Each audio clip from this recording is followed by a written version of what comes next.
इस वक्त की सबसे बड़ी खबर आपको चिंता में डाल देगी और आज हम शुरुआत इसी चिंताजनक खबर से करेंगे। वैसे तो आज सोमवार है और हमने सोचा था कि हम आज आपको सबसे पहले ओलंपिक खेलों की खबरें दिखाएंगे, लेकिन ये एक और बड़ी खबर अब से थोड़ी देर पहले हमारे पास आई है और वो खबर ये है कि उत्तर पूर्वी राज्य असम और मिजोरम की सीमा पर दोनों राज्यों की पुलिस के बीच खूनी संघर्ष हुआ है, जिसमें असम के 6 पुलिसकर्मी मारे गए हैं और दोनों राज्यों की पुलिस के कई जवान घायल हो गए हैं। नई तस्वीरें अभी अभी हमारे पास आई हैं, आप तस्वीरें देखिए, उससे ही आपको इस खूनी संघर्ष के बारे में अंदाजा हो जाएगा।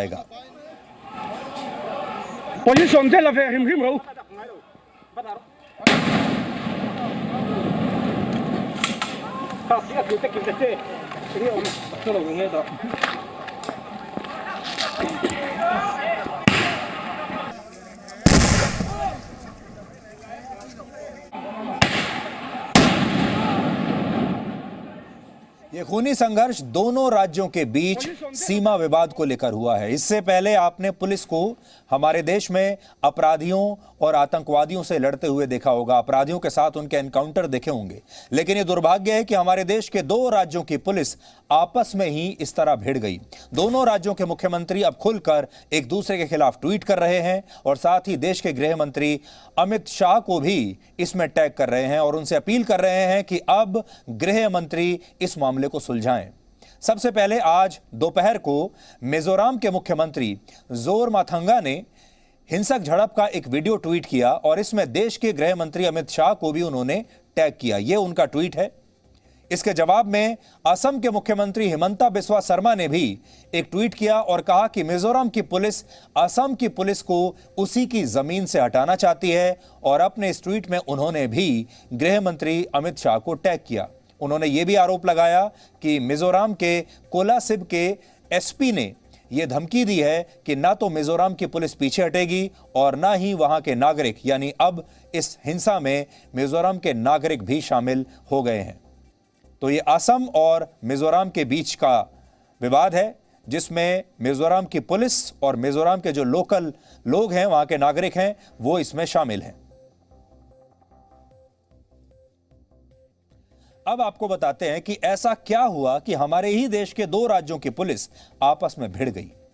असम और मिजोरम का बॉर्डर लगभग 164 किलोमीटर लंबा है और ये बॉर्डर जो है वो मिजोरम के ऐजवाल, कोलासिब, मामेत और असम के काचर, हेलकांडी और करीमगंज जिलों से होकर गुजरता है।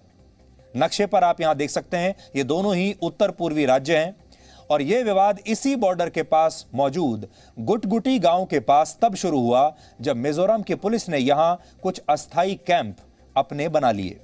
असम की पुलिस का कहना है कि ये कैंप्स उनके राज्य की जमीन पर बनाए गए हैं, जबकि मिजोरम की पुलिस का दावा है कि यह इलाका उनका है, यानी मिजोरम का है, और असम की पुलिस ने उनके इलाके में ये कैंप लगाए हैं। इसके बाद दोनों राज्यों की पुलिस ने एक दूसरे पर फायरिंग शुरू कर दी। सोचिए कैसी स्थिति है, हमारे ही देश की 2 पुलिस फोर्स आपस में लड़ रही हैं और एक दूसरे पर फायरिंग कर रही हैं और इस फायरिंग में असम पुलिस के 6 जवान घायल हो गए और सिलचर जिले के एसपी को भी इस दौरान चोटें आईं। कई गाड़ियां तोड़ दी गई और इस हिंसा में मिजोरम की तरफ से कई आम नागरिक भी शामिल हो गए। जो लोकल लोग थे वो भी असम की पुलिस के खिलाफ मिजोरम की पुलिस के साथ लड़ने लगे।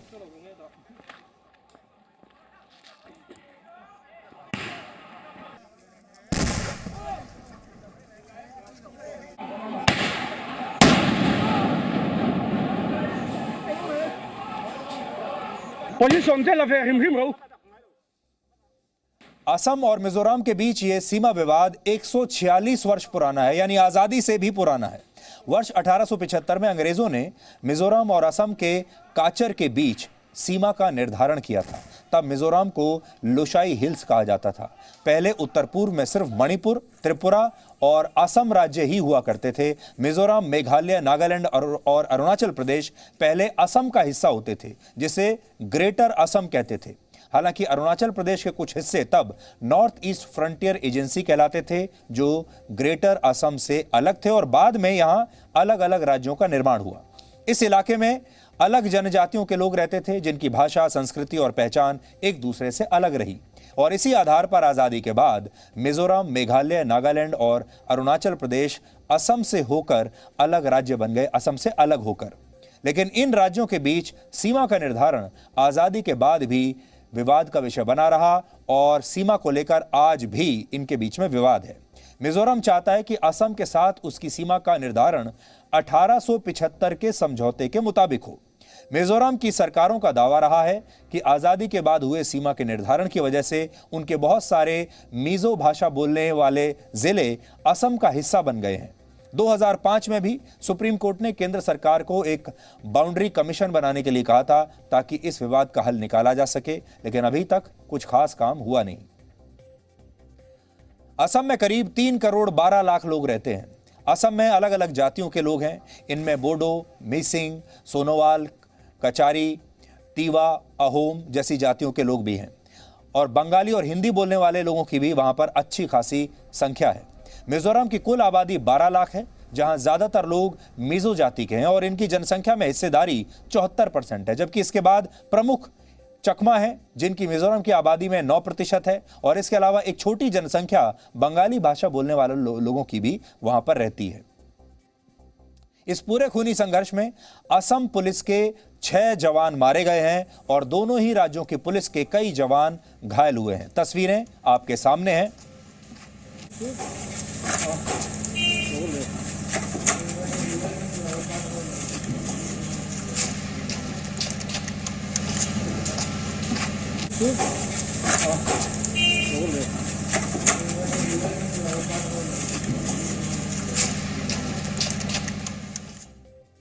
तो इस समय असम में और मिजोरम में बड़ी विचित्र सी स्थिति है। असम में बीजेपी की सरकार है और मिजोरम में बीजेपी के समर्थन वाली सरकार है, और अब ये दोनों राज्य आमने सामने हैं और दोनों राज्यों की पुलिस आमने सामने आ गई है। बहुत ही ये विवाद असल में नया नहीं है, जैसा हमने आपको बताया।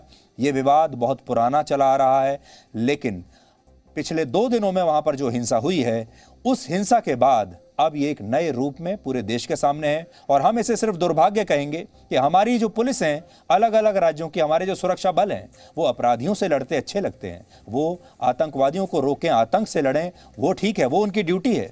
लेकिन सोचिए कितना बड़ा दुर्भाग्य है कि 2 राज्य जो भारत के राज्य हैं, उनकी पुलिस आपस में ही सीमा विवाद को लेकर लड़ने लगे। और ये ऐसे राज्य हैं जिन पर चीन की हमेशा नजर बनी रहती है। आज आप सोचिए, जो भारत के दुश्मन देश हैं, जो बिल्कुल सीमा पार चीन वहां पर बैठा हुआ है, तो चीन के लिए ये कितनी बड़ी खुशखबरी होगी कि भारत की सुरक्षा बल ही आपस में इस तरह से भिड़ते रहें और एक दूसरे को इसी तरह उनके साथ एनकाउंटर करते रहें, एक दूसरे को मारते रहें। मिजोरम में मिजो नेशनल फ्रंट और बीजेपी के गठबंधन की सरकार है, जिसके पास राज्य की 40 में से 27 सीटें हैं। वहां पर बीजेपी का एक ही विधायक था, लेकिन बीजेपी ने मिलकर गठबंधन बनाकर वहां पर अपनी सरकार बना ली। इसलिए हम उम्मीद करते हैं कि केंद्र सरकार को इस पूरे मामले को सुलझाने में ज्यादा परेशानी नहीं होनी चाहिए। असम में भी बीजेपी की सरकार है और मिजोरम में बीजेपी की सरकार तो नहीं है, हालांकि बीजेपी एक माइनॉरिटी पार्टनर है, लेकिन फिर भी बीजेपी की जो केंद्र सरकार है वो इसे जल्दी से जल्दी अगर सुलझाएगी तो बहुत अच्छा रहेगा।